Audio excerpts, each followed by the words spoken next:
Tips with Tim. Today we are going over execute. It is step number 4 in our 5-part series of preparation for a golf shot. So what I want to go over, a couple things here with our execution phase. So imagine anything behind this golf club. I call this like kind of the little preparation zone. Okay, this is where we can be analytical, more left brain. In front of this is where I kind of call the green zone, or we need to be an athlete. This is our commitment area right in here. Okay, so I've done the 3 steps. Step number 3, remember, is rehearsal swing. So I've already taken that. So now I am behind my imaginary truss line, and what I'm doing is, before I step into this shot, again, I'm picturing my intention, exactly what I want to do, my game plan. Okay, now with the execution phase, before I step over this, what I want to develop is some type of trigger. You see, the best players in the world, they have a little trigger before they step into the ball.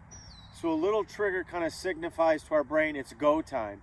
Because the minute I cross this line, I am an athlete. I'm focused completely on my target and what I want that golf ball to do. There is no doubt, indecision, worry, apprehension, second thoughts right here. Okay, I've done all the planning, the left side, the analytical, the strategy back here. When I step across this line, I need to be an athlete. So what I personally do when I step into each shot is I always tug the right side of my shirt. So I tug that as I then step across the imaginary truss line into the golf ball. So that kind of signals to me it's go time. You see a lot of players, before they do that, some hitch their pants, some tip their cap, some kind of finalize their grip, some give themselves like an internal little pep talk. It could be, it's go time. I've had some of my students take their hair and switch it to the other side, the females. So whatever that you decide to do, give yourself a trigger. Now, let's say that I've done my trigger and I come in here and step into the ball. What I want to make sure that my students do is they do the same thing like every single time at the same amount of time. You watch the best players in the world when they step into the shot, and as they go through this procedure, they always typically take the same number of waggles, the same number of looks in the exact same amount of time. That's extremely important. You see players who struggle every time they come across the truss line, they're doing something different every time. So then it's like a red light going off in our brain, like, hey, something's wrong. But if I do the same procedure every single time, it's going to be much easier for me then to hit more of a solid shot. Now, it's not going to guarantee a solid shot, but it's going to give me a greater chance of hitting a solid shot. But you notice when I cross this line, it's very rhythmical, and I'm always moving, and I'm always looking more out there than I am down here. Too many players get in here and they do this.